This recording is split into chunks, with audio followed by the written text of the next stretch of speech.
Love है। हमें पता है कि टिकट इस पर जो लॉ एंड लव के ऊपर है। आज हम बहुत सी चीजों को सीखेंगे खुदा के कलाम में से, जैसे कि हम ऑलरेडी सीख रहे हैं इब्रानियों के खत के ऊपर, और उसमें हमने बहुत सारी चीजें देखी। उसमें हमने सीखा था कि खुदावन जो है वो नबियों से बढ़कर है, खुदावन जो है फरिश्तों से अफजल है, हमने सीखा। और आज हम सीखेंगे खुदावन जो है मूसा से भी बढ़कर है। मूसा जो है वो एक बहुत बड़ी हस्ती थी यहूदियों के नजर के अंदर, और एक बहुत जबरदस्त लीडर था। Today we see Jesus to the most prestigious Jewish leader. और जिस तरह यीशु जो है यहूदियों का एक लीडर था, और इसी तरह उससे बढ़कर जो यहूदी लोग थे वो मूसा को अपना एक अजीम लीडर मानते थे। The most prestigious Jewish leader in their history, that was Moses. और वो कहते थे कि उनकी जिंदगियों में जो हकीकत में जो यहूदी कौम में सबसे बड़ा लीडर है वो मूसा है, और मूसा जैसा लीडर कोई नहीं। Today we see the background of Moses. Can you see the door is not closed? Somebody is calling me. Check this, who is calling. Today we see the background of Moses. Moses was born during the Jewish bondage in Egypt approximately 1500 BC. अगर हम देखें तो थोड़ा सा हम background को देखेंगे मूसा के बैकग्राउंड के बारे में, कि मूसा जब पैदा हुआ तो उस वक्त यहूदी कौम जो थी वो मिस्र की गुलामी में थी, और ये जो गुलामी थी और ये यीशु मसीह के 1500 साल पहले से ये गुलामी के अंदर थे। He was raised by an Egyptian queen who found him in a basket. और उसे जो थी मिस्र की मलका ने, जो फिरौन की बेटी थी, उसने उसे एक टोकरी में पाया और उसने देखा कि उसे एक टोकरी में बच्चा मिला। After mother hid him due to the persecution of male children by Egyptian. और जो कि मिस्र के अंदर ये ऐलान हुआ था कि जितने भी जो मेल बच्चे हैं, जो लड़के हैं, उन्हें कत्ल कर दिया जाए। तो उसकी माँ जो थी वो मूसा को और ना छुपा सकी, तो उसने उसे पानी में बहा दिया।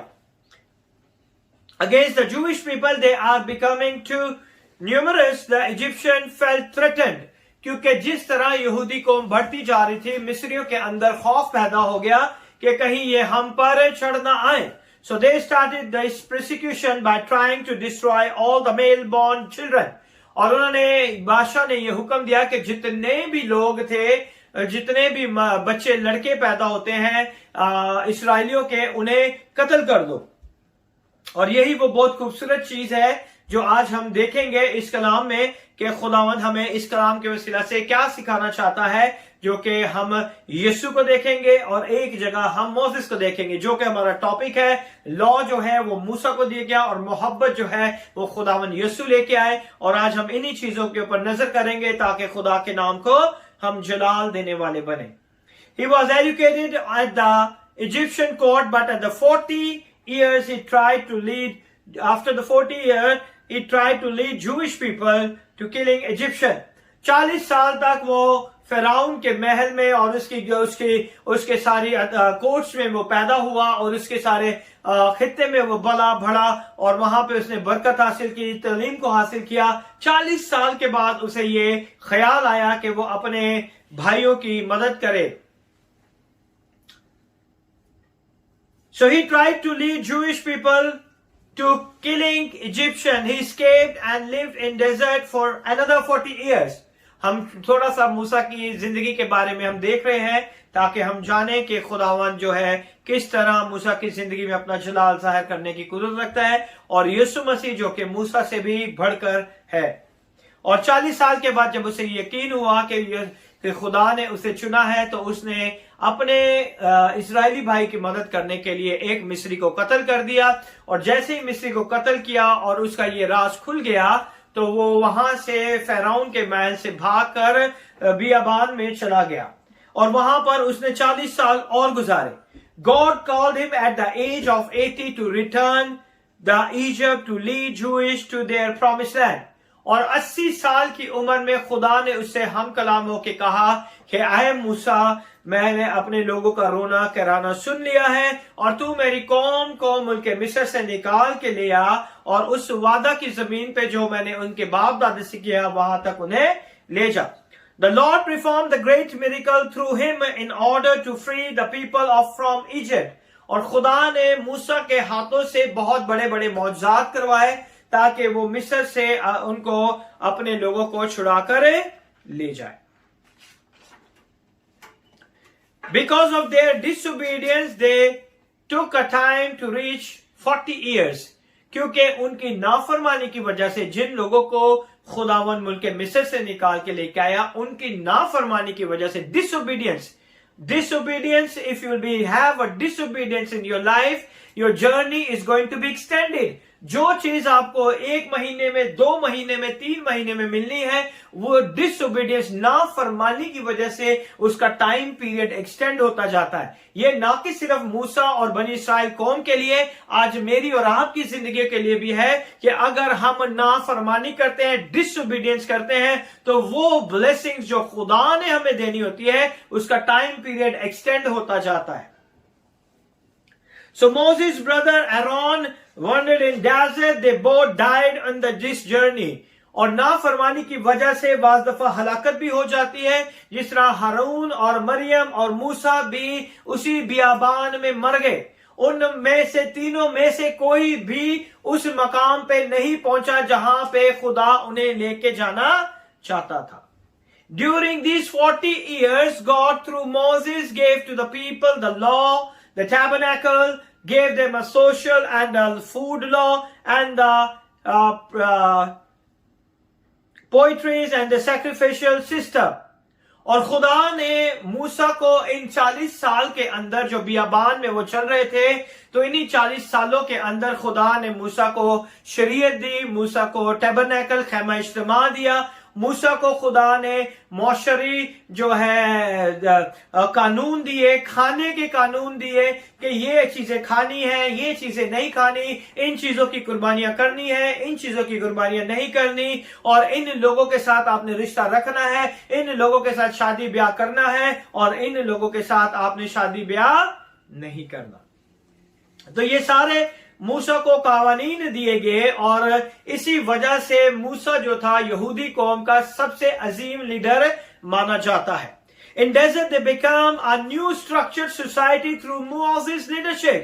और इसी बियाबान के अंदर वो एक बहुत खूबसूरत एक माशरे को लेके चले, और इस माशरे में बहुत सारी अच्छी चीजें उन्हें मिली, और इसी के साथ उनकी एक नस्ल से दूसरी नस्ल में वो चीजें मुंतकिल हुई।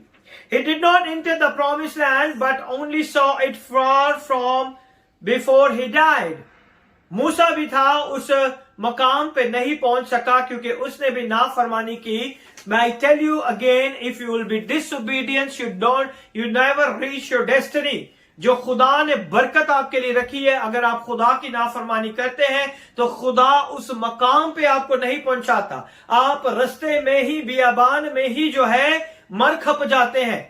और आज खुदावन मुझे और आपको भी यही सिखाना चाहता है कि अगर हम खुदा की नाफरमानी करते हैं, अगर हम हुक्मों को नहीं मानते, अगर हम खुदा की नाफरमानी, उसके कलाम की नाफरमानी करते हैं, तो हमारी वो बरकत जो खुदावन ने हमें दी होती है वो हम हासिल नहीं कर पाते, और हमारा वो टाइम पीरियड एक्सटेंड हो जाता है, और टाइम पीरियड एक्सटेंड होने की वजह से हम उसी बियाबान में कहीं ना कहीं पीछे रह जाते हैं। इन चैप्टर 3 हम देखेंगे, इब्रानियों की किताब और उसका 3 बाब हम देखेंगे। In chapter 3, the book of Hebrew chapter 3, हम उसमें जाएंगे और उसमें हम देखेंगे कि खुदावन का कलाम हमें क्या सिखाता है। इब्रानियों के खत में उसके 3 कलाम में, जहां पे यीशु मसीह को मूसा से अफजल दिखाया गया है कि यीशु मसीह जो है वो मूसा से अफजल है। 3 बाब को हम देखेंगे, और 3 बाब में we see Moses to Christ, हम देखेंगे मूसा को और यीशु मसीह को in the book of Hebrew chapter number 3। हम चैप्टर नंबर 1 में हमने देखा, हमने चैप्टर नंबर 2 को देखा, आज हम चैप्टर नंबर 3 और 4 में जाएंगे ताकि हम खुदा के कलाम को सीख सकें। Because Moses was such an important character. क्योंकि मूसा जो है वो बहुत ही इंपॉर्टेंट कैरेक्टर है इस नए अहदनामा के अंदर. हम देखेंगे we see Moses to Christ. Now this would be very meaningful to the Jewish Christian. ये बहुत ही इंपॉर्टेंट था उन यहूदियों के लिए जो मसीहत में आए थे, जो के मूसा को अपना लीडर मानते थे और मूसा के उन सारी चीजों को अपने ज़हन में लेके चलते थे कि खुदा ने मूसा से किस तरह हम कलाम हुआ और किस तरह से काम किया. That's why Moses is mentioned all the gospel over 80 times. इसीलिए अनाजील के अंदर 80 मर्तबा मूसा का जिक्र किया गया है, क्योंकि मूसा जो है वो यहूदी कौम की बहुत बड़ी पहचान थी, बहुत बड़ा एक लीडर था और उसका जो यहूदी कौम का जो माइंडसेट था वो मोसेस की तरफ था, मूसा की तरफ था. Because Moses was such an important character, important figure to Jewish mindset. यहूदियों का एक माइंडसेट था, उसके अंदर जो मूसा था उसका एक खास किरदार था क्योंकि वो उसे खास तौर पे जानते थे. लेकिन मूसा के अंदर आज हम यीशु मसीह को देखेंगे. आज हम बहुत सी ऐसी चीजों को देखेंगे, इसलिए जो टॉपिक है वो लॉ है एंड लव है. मूसा के अंदर हम खुदा को देखेंगे क्योंकि खुदावंद ने मूसा को फिरौन के लिए खुदा ठहराया. गौर से सुनिएगा मेरी बात, क्योंकि खुदा के कलाम में लिखा हुआ है कि खुदा ने मूसा को फिरौन के लिए खुदा ठहराया और ये बहुत बड़ी बात है. Now the Moses was seen as a type, a preview of a Christ in the Old Testament.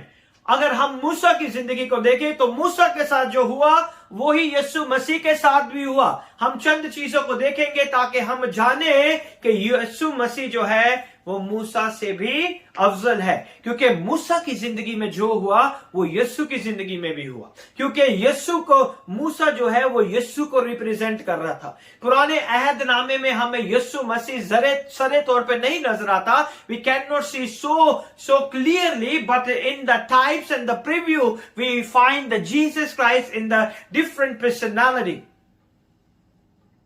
और यहां पर हम देखेंगे कि नए टेस्टामेंट के अंदर writer often pointed this out, Moses lifting serpent in the desert.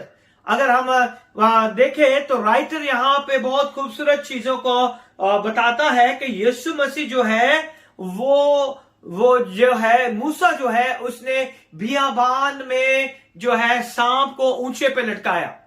सांप को ऊंचे में क्यों लटकाया हम देखेंगे. द बुक ऑफ नंबर्स, गिनती की किताब और उसका 21 बाब और उसके 4 से 9 आए. The book of numbers, the chapter number 21 verse number 4 and 9. और इब्रानियों के खत के ऊपर अपना टिक मार्क लगा के रखें ताकि हम उसे भी देखें. Chapter 21 verse number 4 to 9. Numbers chapter 21 verse number 4 to 9. Yeah. And they journeyed from Mount Or by the way of the Red Sea to compass the land of Edom. And the soul of the people was much discouraged because of the way. And the people spake against God and against Moses, wherefore have he brought us up out of Egypt to die in the wilderness? For there is no bread, neither is there any water, and our soul loateth this light bread. And the Lord sent fiery serpents among the people, that they bit the people, and much people of Israel died. Therefore the people came to Moses and said, We have sinned, for we have spoken against the Lord and against thee. Pray unto the Lord that he take away the serpents from us. And Moses prayed for the people. And the Lord said unto Moses, Make thee a fiery serpent, and set it upon a pole, and it shall come to pass that every one that is bitten, when he looketh upon it, shall live. And Moses made a serpent of brass, and put it upon a pole. And it came to pass that if a serpent had bitten any man, when he beheld the serpent of brass, he lived. Amen. पढ़े. फिर उन्होंने कोई हूर से रवाना होकर बैरे कुज़म का रास्ता लिया कि मुल्क अदूम के बाहर बाहर घूम कर जाएं, लेकिन उन लोगों की जान उस रास्ता से आजिज आ गई और लोग खुदा की और मूसा की शिकायत करके कहने लगे, तुम क्यों हमको मिस्र से बेयाबान में मरने के लिए ले आए? यहाँ तो ना रोटी है ना पानी, और हमारा जी इस नकम्मी खुराक से कराहियत करता है। तब खुदावन ने उन लोगों में जलाने वाले सांप भेजे, उन्होंने लोगों को काटना और बहुत से इस्राएली मर गए। तब वो लोग मूसा के पास आकर कहने लगे कि हमने गुनाह किया, क्योंकि हमने खुदावन की और तेरी शिकायत की। सो तो खुदावन से दुआ कर वो इन सांपों को हमसे दूर करे। चनाचा मूसा ने लोगों के लिए दुआ की। तब खुदावन ने मूसा से कहा, एक जलाने वाला सांप बना ले और उसे एक बल्ली पर लटका दे, और जो सांप का डसा हुआ उस पर नजर करेगा वो जीता बच जाएगा। चनाचा मूसा ने पीतल का एक सांप बनवाकर उसे बलि पर लटका दिया, और ऐसा हुआ कि जिस सांप के डसे हुए आदमी ने उस पीतल के सांप पर निगाह की वो जीता बच गया। और बनी इस्राएल ने वहां से कूच किया। और हम खुदावन का शुक्र अदा करते हैं कि हम यीशु मसीह को हम मूसा की जिंदगी में देख रहे हैं कि यीशु मसीह किस तरह मूसा की जिंदगी में, क्योंकि जो इब्रानियों का राइटर है, the writer, the author and the writer of the letter of Hebrew, he told to that Jewish people who come to leave the Jewish religion and come to the Christianity, they think that the Moses is the very prestige leader, and the writer want to explain them that whatever you see in the life of Moses, it is in the life of Jesus. और यहाँ पे आज हम इसी चीज को देख रहे हैं कि राइटर उन्हें बताना चाह रहे हैं उन मसीहों को कि जो लोग मूसा के कलाम पे और उसकी बातों पर अमल करके आए थे, उनकी जिंदगियों में आज खुदावन ये बताना चाहता है कि वो लोग किस तरह के लोग थे और खुदावन किस तरह, यीशु किस तरह उनकी जिंदगियों में नजर आए। फिर उन्होंने कोहिनूर से रवाना होकर बहरे कुलजम का रास्ता लिया ताकि मुल्क अदूम के बाहर घूम कर जाएं, लेकिन उन लोगों की जान उस रास्ता से आजिज आ गई। जब हम खुदा के साथ चलते रहते हैं तो बहुत सी दफा हमारी जान आजिज आ जाती है, हम थक जाते हैं, हम परेशान हो जाते हैं, हम हरासा हो जाते हैं, और फिर हम खुदा के खिलाफ और खुदा के बंदों के खिलाफ शिकायत करना शुरू कर देते हैं। हमें जहां भी मौका मिलता है हम उनके बारे में बातें करना शुरू कर देते हैं, हमें जहां भी मौका मिलता है हम उनकी शिकायत करना शुरू कर देते हैं। और लिखा हुआ है, और लोग खुदा की और मूसा की शिकायत करके कहने लगे कि तुम क्यों हमको मिस्र से बियाबान में मरने के लिए ले आए? यहां तो ना रोटी है ना पानी, और हमारा जी इस नकम्मी खुराक से कराहत करता है। क्योंकि जो खुदावन ने आपको बख्शा है आज हमें उसका शुक्र अदा करना चाहिए, क्योंकि जो कुछ हमारे पास है वो यीशु मसीह के वसीला से है। आज हमारे पास जो भी चीजें हैं हमें उसका शुक्र अदा करना चाहिए। जो खुदा ने आपको कलीसिया दी है उसका शुक्र अदा करना चाहिए, ना कि निकम्मी बातें करके और शिकायत करके खुदा की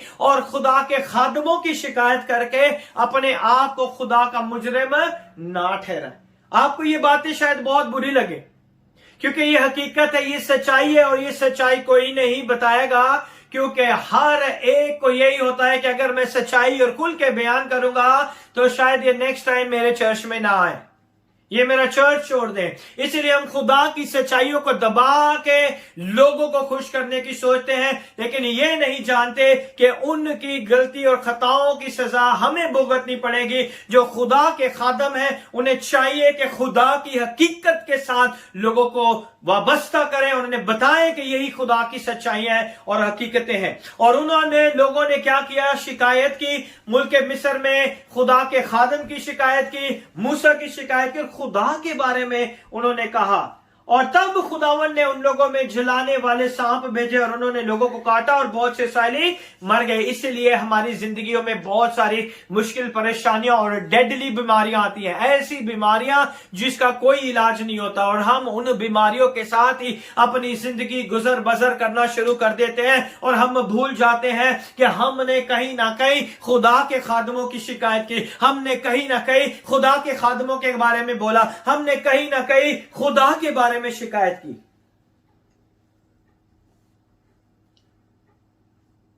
और लिखा है, तब वो लोग मूसा के पास आकर कहने लगे कि हमने गुनाह किया क्योंकि हमने खुदावंद की और तेरी शिकायत की।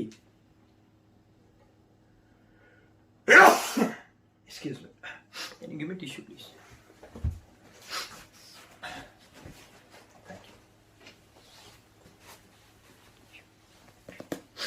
क्योंकि यहां पे खुदावंद अपने वो लोग जो मिस्री लोग थे, उन्हें इस्राएली लोग थे, उन्हें ये जान गए कि उन्होंने खुदा के खादम की क्या की है, शिकायत की है।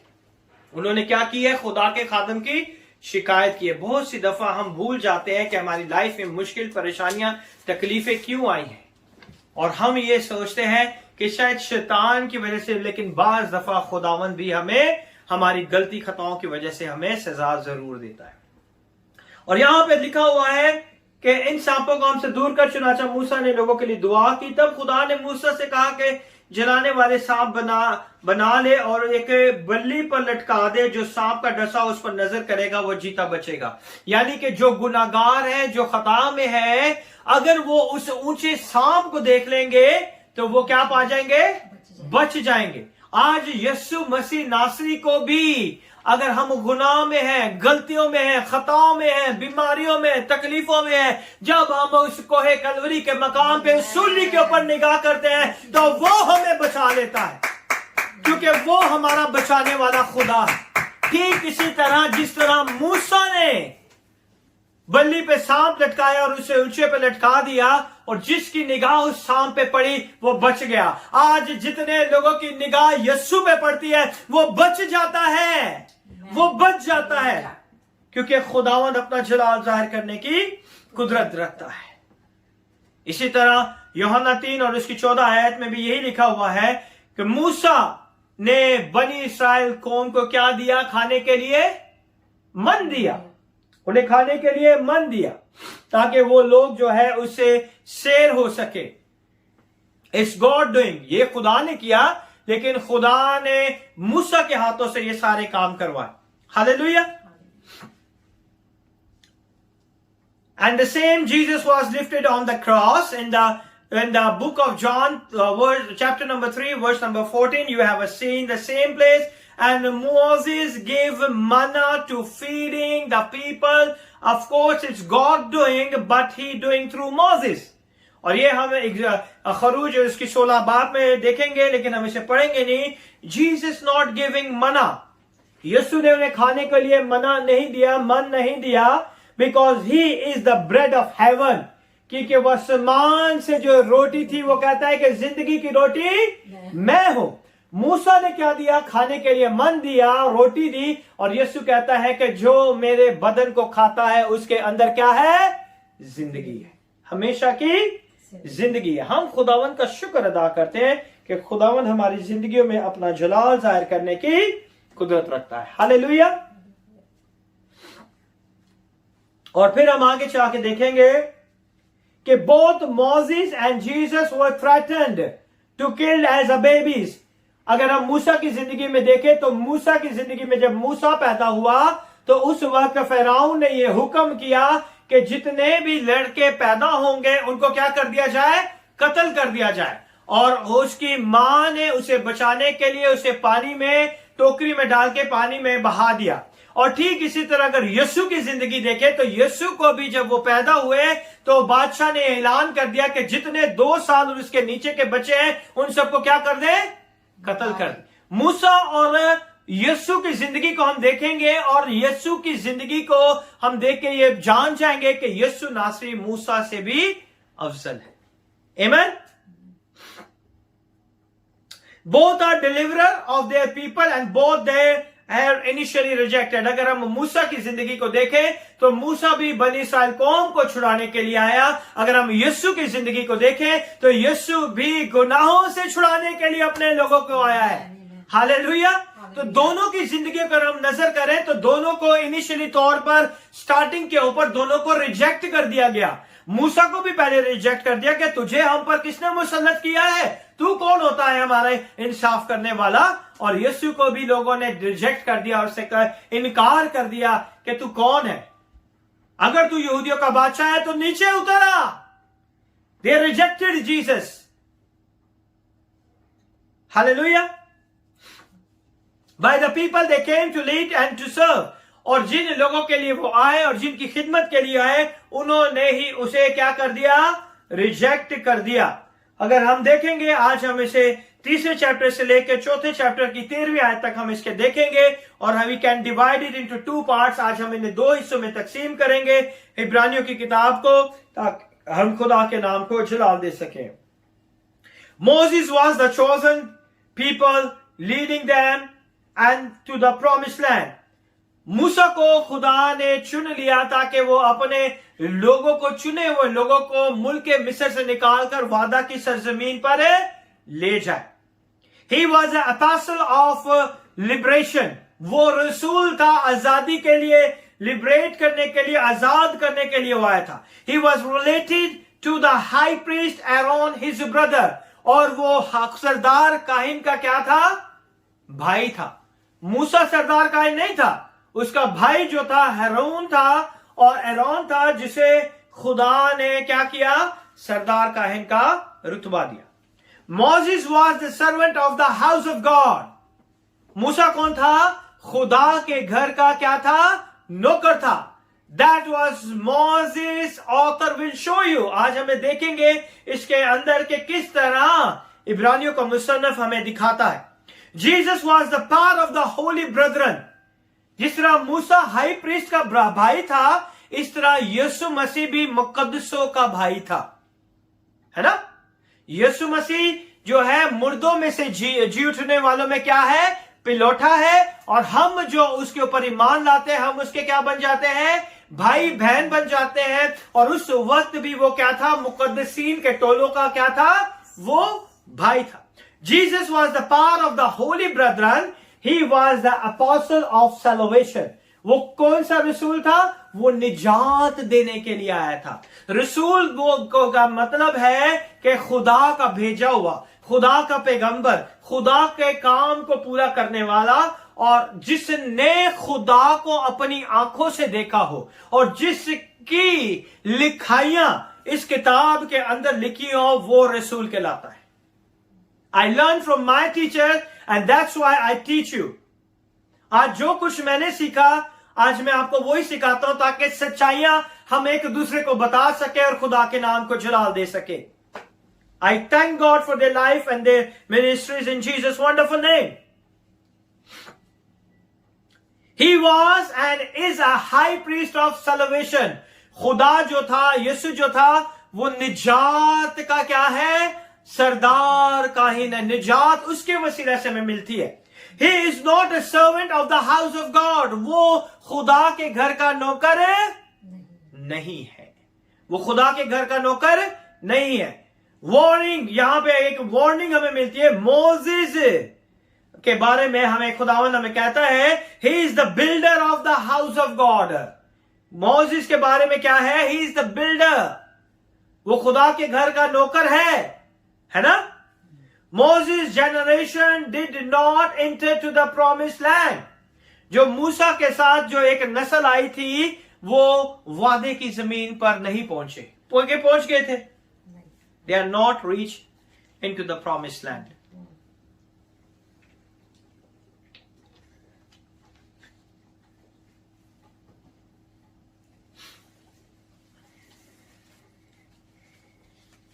Because of disbelief and disobedience.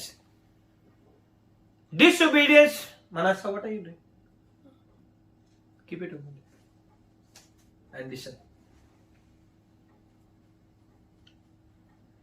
Disbelief and disobedience जो है वो बहुत ही बुरी चीज है, जिसकी वजह से हम खुदा की बरकतों को हासिल नहीं कर सकते।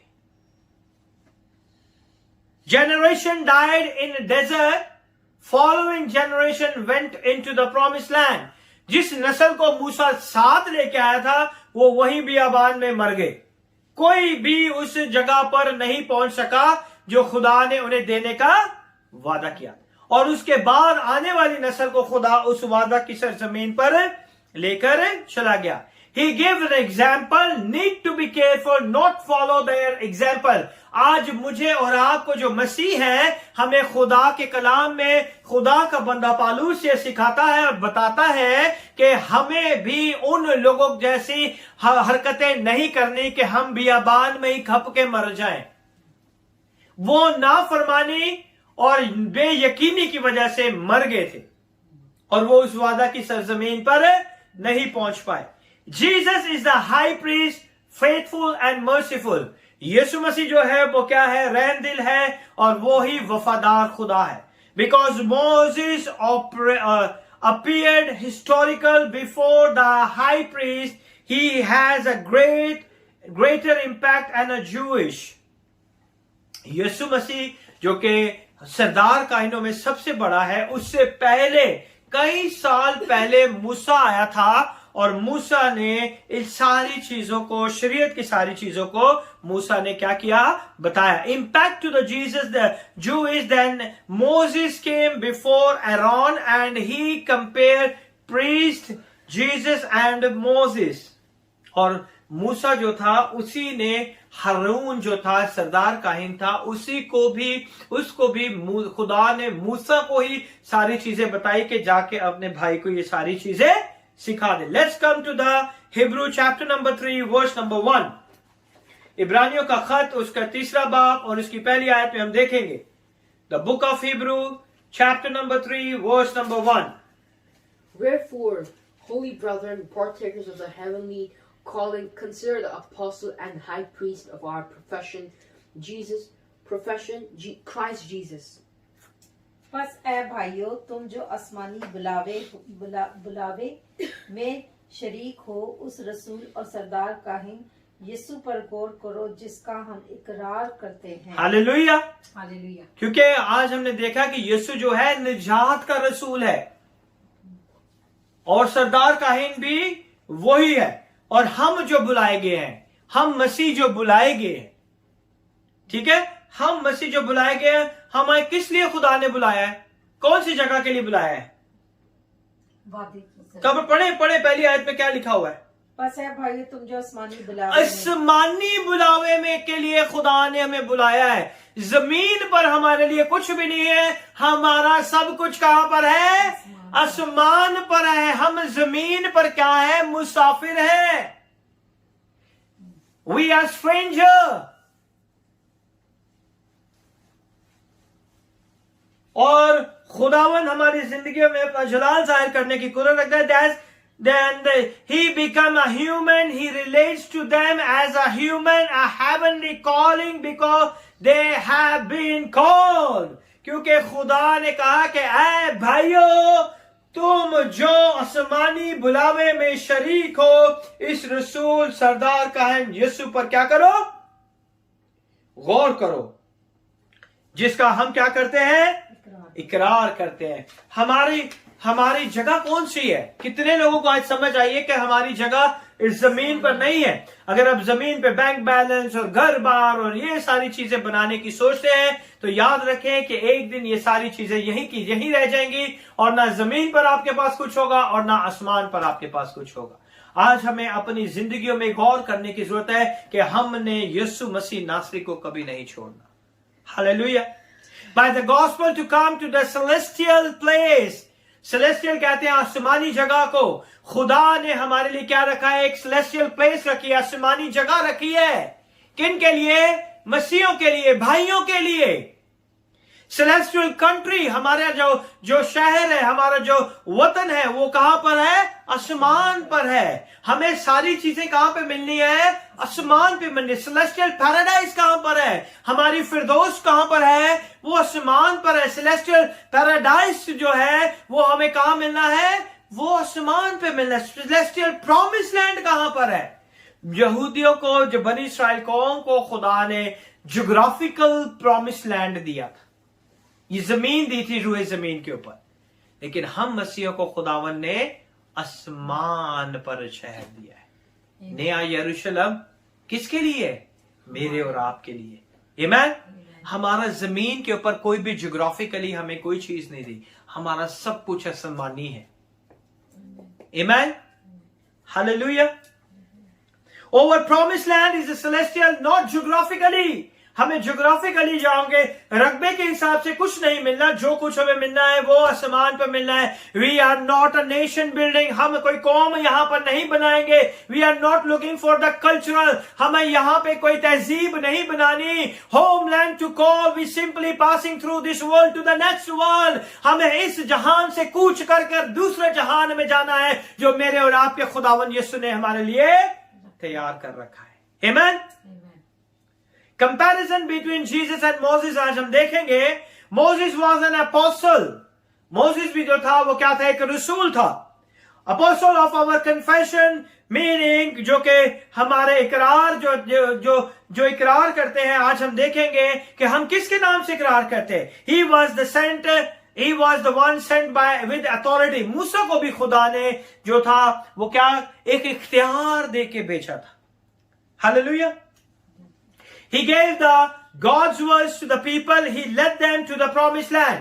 और मूसा को खुदा ने हुक्म दिया और वो उस हुक्म के मुताबिक बनी इस्राएल कौम को वादे की सरजमीन पर लेके जाने के लिए तैयार था. Jesus is a God's messenger also who bring freedom from the death.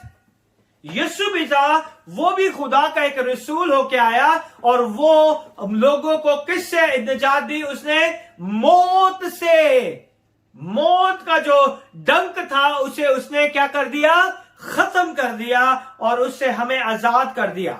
And freedom from eternal salvation, और हमें जो है हमेशा की निजात की तरफ वो उसने हमें जाने का रास्ता दिखाया.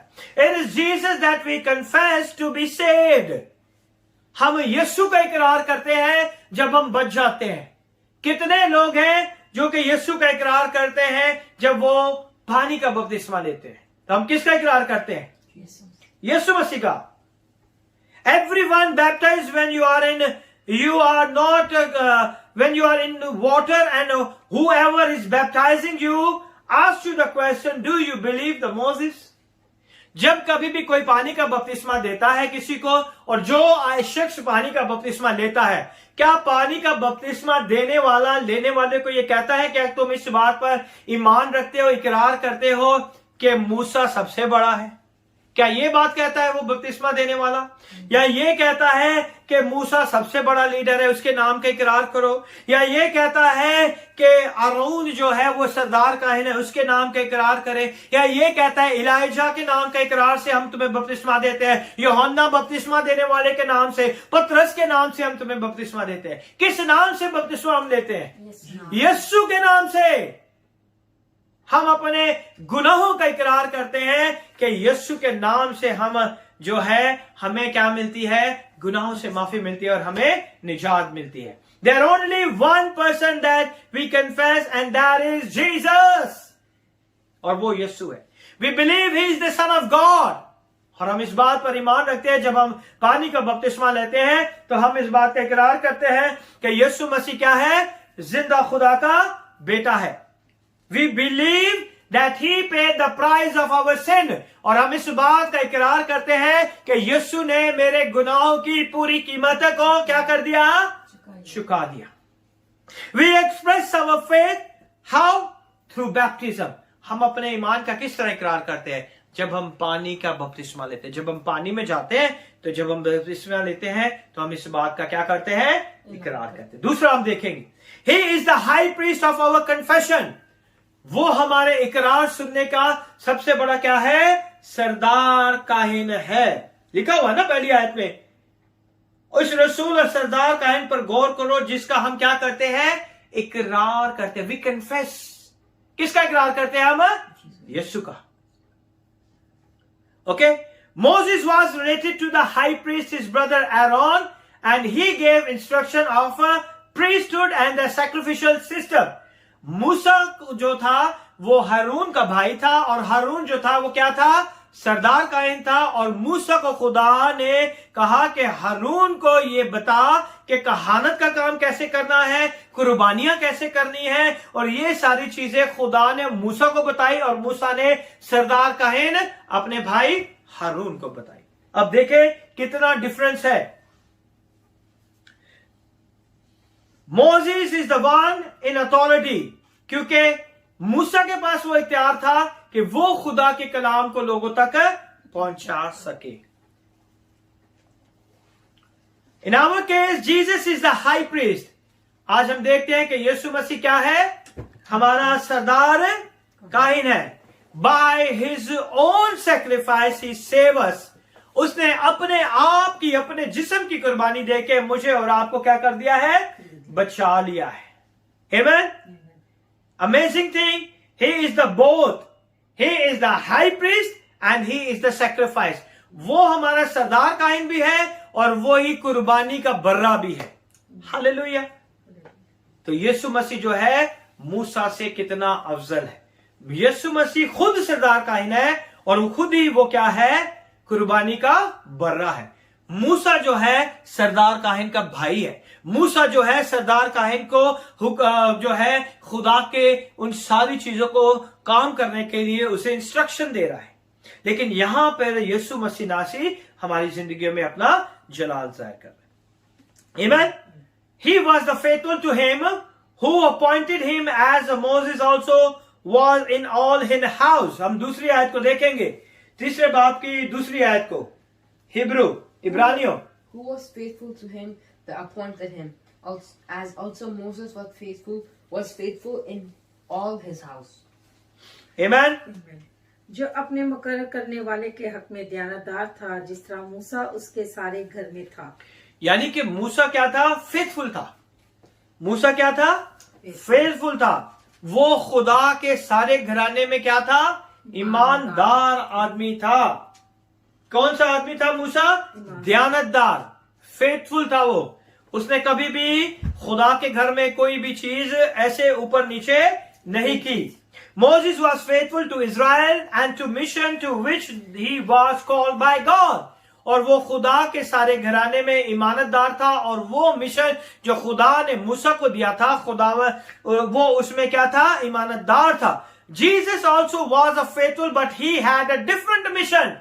यीशु भी जो है उसको भी एक मिशन दिया गया, लेकिन यीशु जो है उस मिशन को पूरा करने की कुदरत रखता है. हिब्रू के 2 बाब में हमने देखा है. तीसरे बाब की दूसरी और तीसरी आयत को पढ़ेंगे हम दोबारा. दूसरी और तीसरी आयत को. Who was faithful to him that appointed him, as also Moses was faithful in all his house. For this man was counted worthy of more glory than Moses, and as much as he who had builded the house had more honor than the house. जो अपने मुकर्रर करने वाले के हक में दयानतदार था, जिस तरह मूसा उसके सारे घर में था, क्योंकि वो मूसा से इस कदर ज्यादा इज्जत के लायक समझा गया, जिस कदर घर का बनाने वाला घर से ज्यादा इज्जतदार होता है. Amen. अगर आप अपना घर बना रहे हैं, आप घर के मालिक हैं, आपने किसी को घर बनाने के लिए कहा कि ये घर मेरा इस तरह बनाना है, तो ज्यादा इज्जतदार घर का बनाने वाला होगा या घर का मालिक होगा?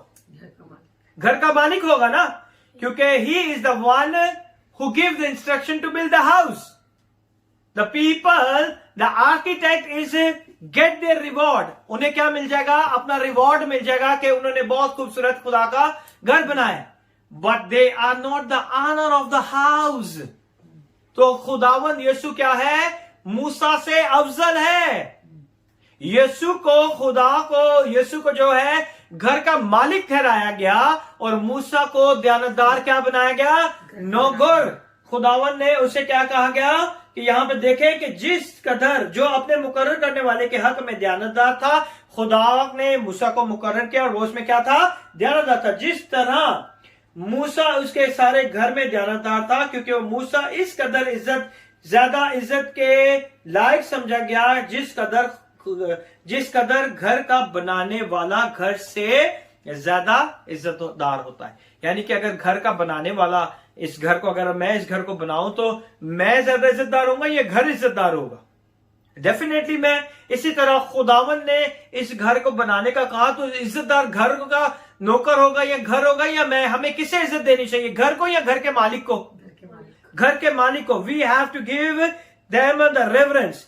He is the faithful Moses as a servant, and Jesus, on the other hand, is not a servant. He is the Son of God and over the house. यीशु मसीह जो है वो खुदा का बेटा है और वही उस घर का क्या है, मालिक है। The law was his word, जो मूसा को कानून दिए गए वो क्या थे, वो खुदा का कलाम था जो उसके मुंह में डाला गया। मूसा ने अपनी तरफ से कुछ नहीं कहा, जो कलाम खुदा उससे करता था मूसा उसे बताता था और वो क्या होता था, खुदा का कानून समझा जाता था। He created the people and the nation, और खुदा ने ही कौम को बनाया और खुदा ने ही उसे हर चीज पर क्या दिया, बरकत दी। उस कौम को बनाने वाला भी खुदा है और उसका लोगों को बनाने वाला भी क्या है, खुदा ही है। He established the foundation for it with his own blood, लेकिन खुदा ने जो अपने लोगों के लिए बुनियाद रखी उसने अपने खून के वसीला से बुनियाद रखी। मूसा ने अपना खून बनाकर बहा के कौम नहीं बनाई, लेकिन यीशु मसीह नासी ने अपने लहू के वसीला से हमें अपना बेटा और बेटी बना दिया। Jesus role is the son and a builder, वो बेटा भी है और वो बनाने वाला भी है। आमेन। Jesus was like Moses faithful, but in a house God he is greater than Moses. लेकिन वो जो है वो उसके घर में सबसे क्या है, अफजल है। खुदावन जो है मूसा से भी क्या है, अफजल है। पूरी बाइबल के अंदर मूसा का कैरेक्टर सबसे हाई माना जाता है क्योंकि सारी चीजें खुदा ने मूसा से करवाई और मूसा से भी अफजल जो है वो यीशु मसीह नासरी है। Worthy of more glory, he talks about Jesus. वो कहता है कि ज्यादा इज्जत किसे मिलनी चाहिए, मूसा को या यीशु को? He appreciate the house but we give award for the architect. हम किसे देते हैं, आर्किटेक्ट, बनाने वाले को। हम जो तामीरी काम कर रहा है, जो रखवाली कर रहा है, जो सारी चीजों का काम करने का जिसे दयानतदारी से दिया गया, सौंपा गया, हम किसे दे रहे हैं रिवॉर्ड? मूसा को। वो कहते हैं मूसा को नहीं रिवॉर्ड देना, हमने किसे देना है? यीशु को। Amen. One who gets the prize honour not the house. घर को हमने रिवॉर्ड नहीं देना। आज हम देखें कि बहुत सारे लोग जो है मिनिस्ट्रियों में सिर्फ इसीलिए जाते हैं क्योंकि मिनिस्ट्री बहुत बड़ी है, प्लेस बहुत अच्छी है, जगह बहुत अच्छी है। अगर हम उसमें तरक्की ना पाए तो कोई फायदा नहीं है। आप वहां पे जाकर अगर आपकी रूहानी तरक्की नहीं है, आप सेटिस्फाई कह सकते हैं कि मैं सेटिस्फाई हूं वहां पे जाके, क्योंकि एक अच्छा प्लेटफॉर्म है, एक ज्यादा लोग वहां पे आते हैं, ज्यादा तादाद में खुदावन की इबादत की जाती है। But if there is a no spiritual growth in your life, you are the wrong place. मैं आपको हकीकत बता रहा हूं, क्योंकि हकीकत में खुदा के घर में जाने का मकसद है कि खुदावंद में बढ़ना, सिर्फ सीटें फुल नहीं करना।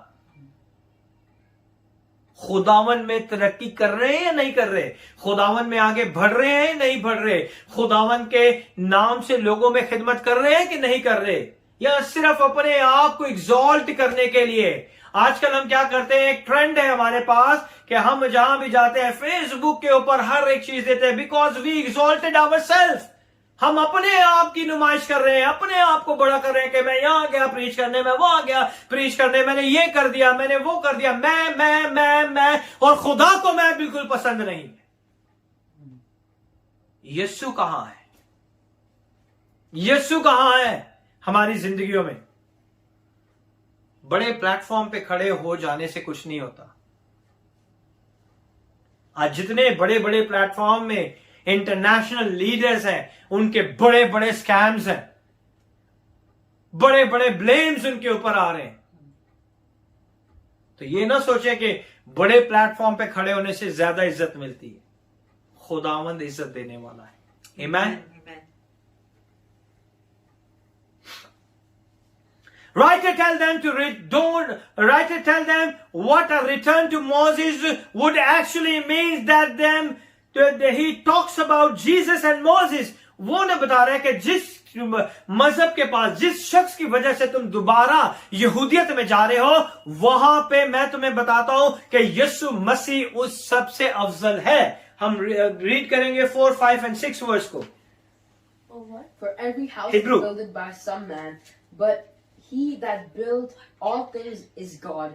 And Moses verily was faithful in all his house, as a servant for a testimony of those things which were to be spoken after. But Jesus but Christ as a son over his own house, whom house are we if we hold fast the confidence and the rejoicing of the hope firm unto the end. Amen. पढ़े इसे। चुनाचा हर एक घर का कोई ना कोई बनाने वाला होता है, मगर चुनाचा हर एक घर का कोई ना कोई क्या होता है, बनाने वाला होता है। मगर जिसने सब चीजें बनाई वो खुदा है। लेकिन जिसने सारी चीजें बनाई वो क्या है, खुदा है।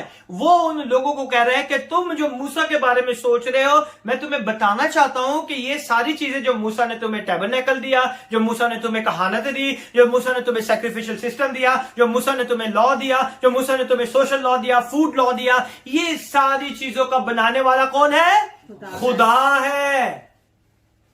मूसा तो उसके सारे घर में खादिम की तरह ध्यानदार मूसा तो उसके सारे घर में क्या था, खादिम की तरह ध्यानदार। He is a servant, he is a faithful servant in the house of the lord, ताकि आइंदा बयान होने वाली बातों की गवाही दे। ही इज द विटनेस, वो जो था विटनेस था आने वाली बातों के लिए।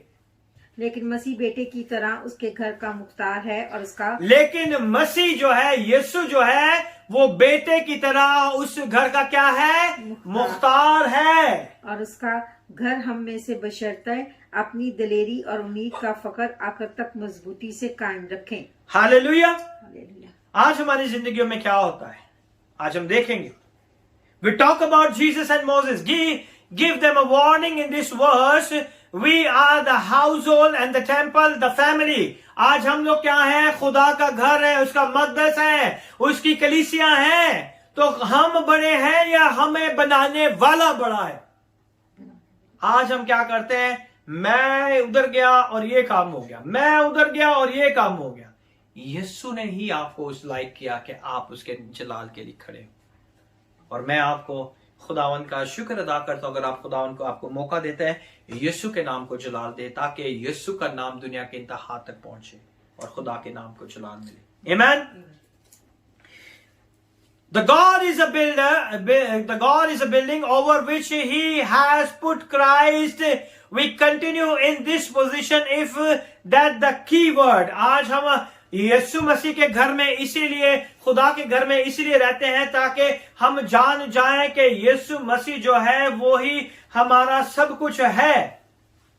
और जो पोजीशन हमें मिली है खुदा के घर में, वो यीशु मसीह के वसीला से हमें मिली है। Don't put distraction, okay.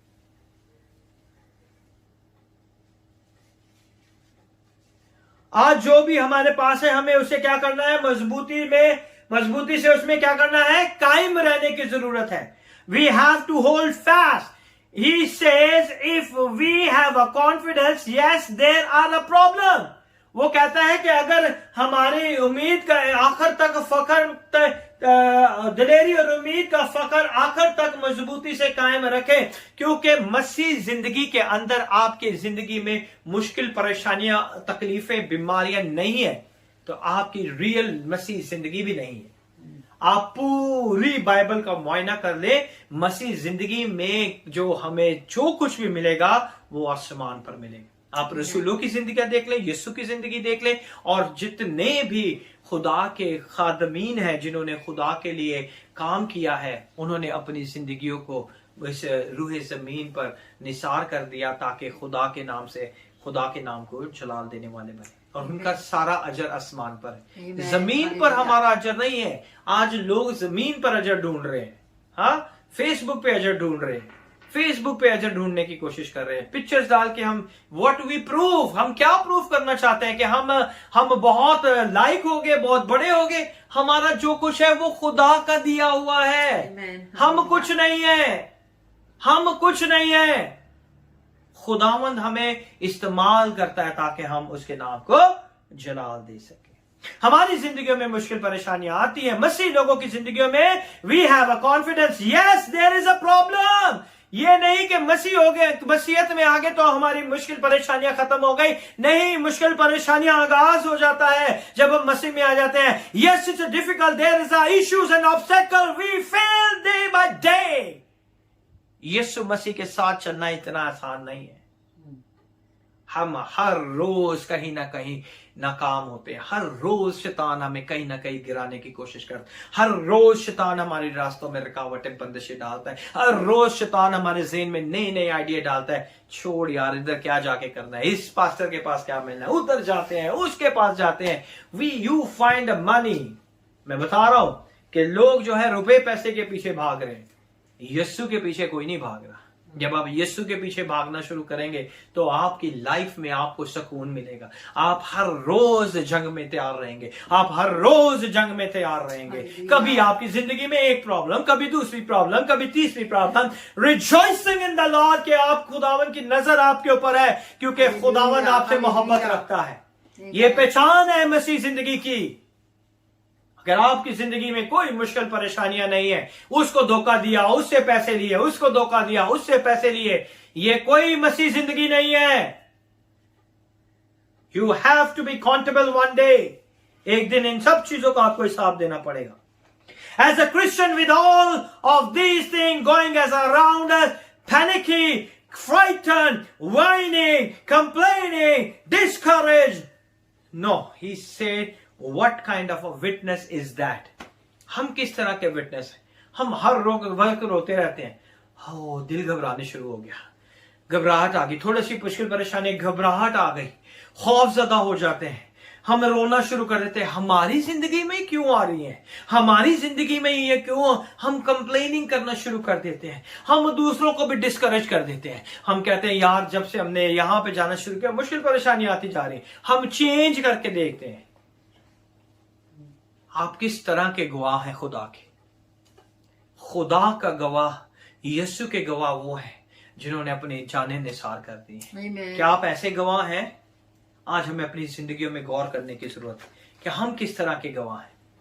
You have to go through this life, whatever the Christian life bring to you in this fallen world. इस गिरती हुई दुनिया में किस तरह की भी मसीह जिंदगी आप गुजार रहे हैं, आपको खुदा में खुश रहने की जरूरत है। You are walking through it with a confidence. आपको अपने ईमान पर डटे रहना चाहिए। आपके चर्च में कोई आदमी आए या ना आए, आपको छोड़ के चले जाए या आए, कुछ भी प्रॉब्लम नहीं है, क्योंकि खुदा आपके साथ है। वो कहता है मैं तुझे कभी अकेला नहीं छोड़ूंगा। सो आई नीड माई जीसस। जब यीशु मेरे साथ है तो मुझे लोगों की कोई परवाह नहीं। जब यीशु आपके साथ है तो आपको लोगों की कोई परवाह नहीं। जब यीशु आपके हर हाल में आपके साथ है, वो आपको उठाएगा, वो आपको बढ़ाएगा, वो आपकी जिंदगी में अपना जलाल जाहिर करेगा। अपनी निगाहें या लोगों के ऊपर ना बनाए। लोग झूठे होते हैं, अपने मफादात के लिए वो लोगों को इस्तेमाल करते हैं, लेकिन यीशु वफादार है। वो हमेशा जान देने तक आपका ही वफादार है और हमें भी उसी का वफादार रहने की जरूरत है। Hallelujah. You are walking through it with confidence. And reason why? We hold fast. आज हमें मजबूती से अपने ईमान पे डटे रहना है। Don't worry about anything. Because we are free from condemnation. Romans chapter 8 verse number 1. Romeo की किताब उसका 8वां बाब और उसकी पहली आयत में लिखा है, And what is the worst attack? आपको पता है शैतान का सबसे बड़ा अटैक क्या है मसीहों के ऊपर? खुदा के साथ पेशगोई ना चले। Romans chapter 8 verse number 1.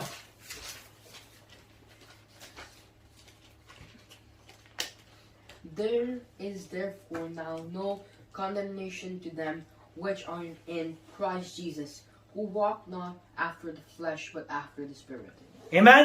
8 बाब पढ़िए। 8 बाब और उसकी पहली आयत। बस अब जो मसीह यीशु में हैं बस अब जो मसीह यीशु में, जितनी भी मुश्किलें, परेशानियां, तकलीफें हैं, बीमारियां हैं, हर रोज हमें यीशु मसीह में रहने की जरूरत है। और जितने भी यीशु मसीह में हैं उन पर सजा का हुक्म नहीं है। That is the worst attack of the Satan. The accuser constantly saying to us is so many different way. आज भी जो शैतान है वो खुदावन के सामने इल्जाम लगाता है कि ये तेरा बेटे ने ये कर दिया, ये तेरी बेटी ने ये कर दिया, ये तेरे बेटे ने ये कर दिया। लेकिन जितनों ने यीशु मसीह के अंदर है उनके ऊपर क्या है? सजा का हुक्म नहीं है। आमीन। Biblical hope in confidence, expectation, not wishing. I am not wishing. I know I'm going to hear. आज हमें एक दूसरे की क्या करना है? हौसला अफजाई करनी है कि हमें खुदा की उस उम्मीद में बढ़ने की क्या है? जरूरत है. We see the job. कितने लोग अयूब को जानते हैं? Job. How many people are knowing Job? How much he get beat up? I mean, really beat up. Things what happened to him. आप देखें अयूब की जिंदगी में क्या हुआ, किस तरह शैतान ने उसका सारा कुछ एक ही दिन में ले लिया. ऐसी मार हमें कभी नहीं पड़ी और खुदावन कभी भी ऐसी हमारी जिंदगियों में नहीं करने देगा. Amen? So the true Christian, अगर इमेजिन करें we are not close to the job, जो कुछ हमारी जिंदगी में हुआ सिर्फ हम जॉब के कहीं कहीं नजदीक भी नहीं है जो कुछ उसकी जिंदगी में हुआ. Okay, so the true Christian then and now are those who believe God when he promise eternal life in such a way that demonstrate that the promise is true until the end. इसका मतलब है कि जो खुदा ने हमारी जिंदगियों में हमारे साथ वादा किया है कि तुम आसमानी मकामों में मेरे साथ बैठोगे, हमारी जिंदगियों में कुछ भी हो जाए वो वादा कभी भी नहीं खत्म होगा. आमीन.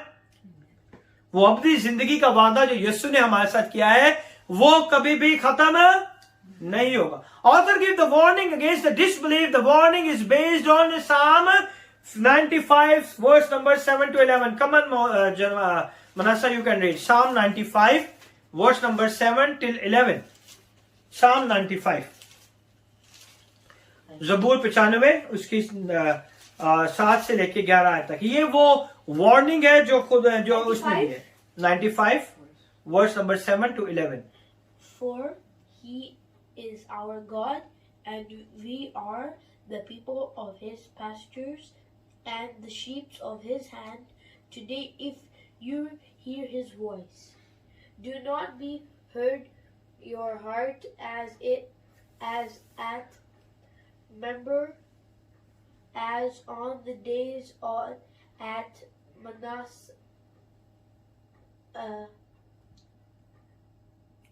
Massa, in the wilderness, when your father puts me to the test and put me to the proof through they had seen my work. For 4 years I Lord that greatness and said they are the people who go astrally in their heart, and they have not known my work, my way. Therefore I swore in my water, they shall not enter my rest. Amen. और यहाँ पे खुदा के कलाम में उर्दू में पढ़ें 95 ज़बूर 95 उसकी 7 से 11 आयत तक. क्योंकि वह हमारा खुदा है, हम उसकी चरागाह के लोग और उसके हाथ की भेड़ें हैं. काश कि आज के दिन तुम उसकी आवाज सुनते, तुम अपने दिल को सख्त ना करो जैसे मरबिया में, जैसे मसा के दिन बियाबान में किया था. उस वक्त तुम्हारे बाप दादा ने मुझे आजमाया और मेरा इम्तिहान किया और मेरे काम को भी देखा. 40 वर्ष तक मैं उस नस्ल से बेजार रहा और मैंने कहा कि ये वो लोग हैं जिनके दिल आवारा हैं और उन्होंने मेरी राहों को नहीं पहचाना. चनाचा मैंने अपने गजब में कसम खाई कि ये लोग मेरे आराम में दाखिल ना होंगे.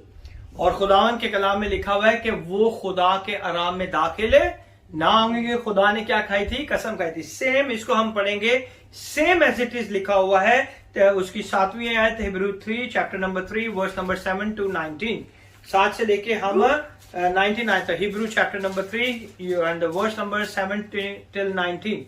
7 till 19. Hebrews chapter number 3 verse 27. It is beyond dispute that their infort is blessed by their superior. In the one case, say their are received by mortal men, but in the other case by one of whom No, it chapter is- 3, verse number 7. Yeah, 7 till 19. yeah. Wherefore, as the Holy Ghost said, There's the Holy Ghost, but you are not at the Holy wherefore, Ghost. as the Holy Ghost said today, Don't we all? if we will hear His voice, harden not your Bring hearts it here. as in the provocation in the day of temptation in the wilderness, when your fathers tempted me, proved me, and saw You are my in the chapter works 7. 40 chapter 3. years. Wherefore I was You are in the grieved chapter with the 7. generation You have to and go to said, chapter 3. they do always err Chapter 3. in their verse heart, number 7. and they have not known my ways.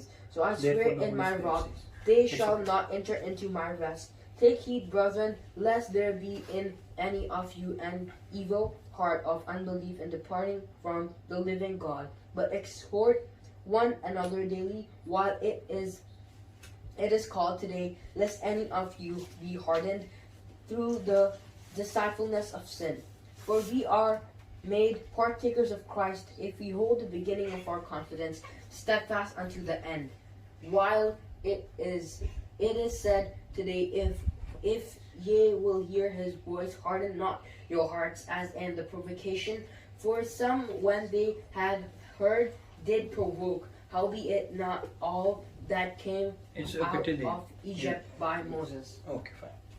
आज हम देखेंगे into the Jewish Christian contemplating leaving Christ, और वो ये गौर कर रहे थे कि हमें क्या करना चाहिए, कि यीशु को क्या करना है, हमने छोड़ देना है। वो इस चीज पर गौर कर रहे थे कि हमने क्या करना है, कि हमने यीशु को छोड़ के वापस यहूदियत में चलना। You acted the same what they did. वो कह रहे हैं कि तुम भी वही कर रहे हो जो बियाबान में उन लोगों ने किया था।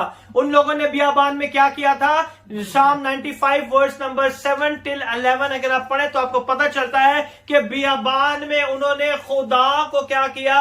नाराज किया, और खुदा ने कसम खाई कि तुम मेरे आराम में दाखिल ना होगे। और वो कहता है कि यही काम आज तुम भी करने वाले हो। तुम मसीह लोग जो यीशु को कबूल कर रहे हो, वही काम कर रहे हो जो उन्होंने वहां पे किया। इसीलिए वो सेम चीजों को कोट करके कहता है कि बस जिस तरह के रूल कुदस फरमाता है, अगर आज तुम उसकी आवाज सुनो, अगर आज तुम उसकी क्या सुनो?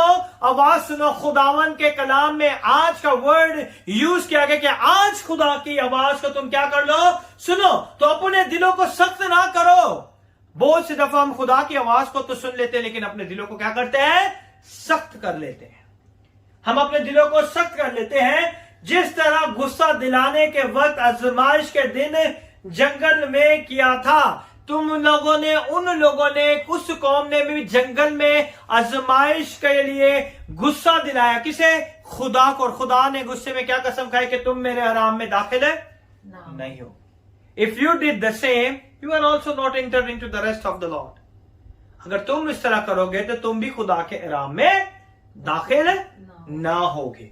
और 10वीं आयत में हम देखेंगे, और जहां तुम्हारे बाप दादे ने मुझे जांचा, आजमाया और 40 बरस तक मेरे काम देखे। 40 ईयर्स वो खुदा के मौजूजात को देखते रहे। 40 ईयर्स तक उसने खुदा के कामों को देखा, लेकिन फिर भी खुदा को आजमाते रहे। Verse number 10, God punishment was to prohibit them from entering the promised land। और खुदा ने उन्हें क्या पनिशमेंट दी? 10वीं आयत में देखें, इसलिए मैं इस पुष्ट से नाराज हुआ और कहा कि इनके दिल हमेशा गुमराह होते रहते हैं और उन्होंने मेरी राह को नहीं पहचाना। चुनाचा मैंने अपने गजब में कसम खाई कि ये मेरे आराम में दाखिल होने ना पाए। तो खुदावन के कलाम में लिखा हुआ है कि वो खुदा के आराम में दाखिल नहीं हुए। Amen?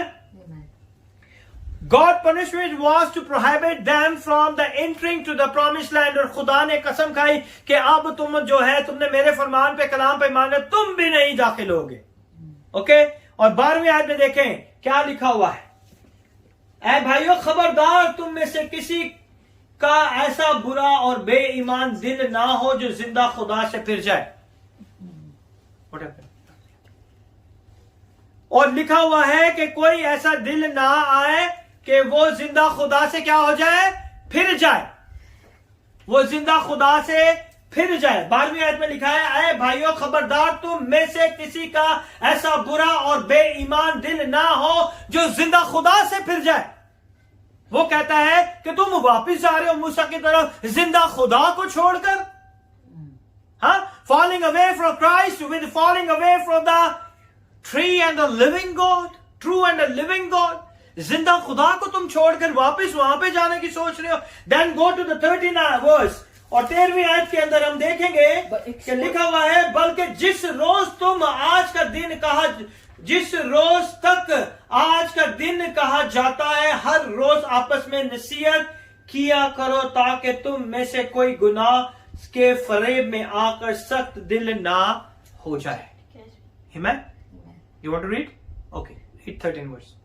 But exhort one another every day as long as it is called today, that none of you may be hardened by the deceitful of sin.